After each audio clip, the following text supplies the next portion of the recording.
Kodwa ngesizathu sokuthi sabantu abampisholo sesafunda saphinde samukela nempucuzeko saphucuka kubalula kakhulu ukuthi sisho sithi indle abantu abadala ungayifaka uthayela phezulu, indle abantu abadala ungayifaka i-tiles phezulu, indle abantu abadala ungayifaka i-tiles phansi, ungayikhonka phansi ngoba sesiphucuzekile.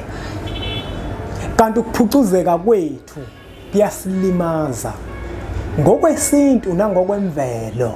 Indle abantu abadala ifakwa i-tiles phansi, indle abantu abadala ikhonkwa, kodwa indle abantu abadala iyagandwa phansi bese iyasindwa ngobulongo bezinkomo. Indle abantu abadala kuyimpoqo ukuthi ifulelwe ngotshani phezulu, ayifaka uthayela, ayifakwa futhi i-tiles.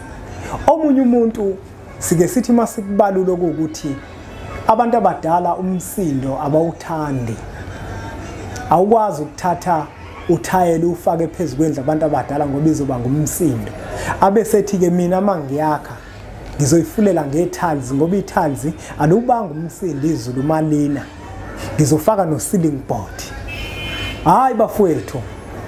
Inhloso nqangi yokwakha indle abantu abadala uyifulele ngotshani kwakungewona umsindo.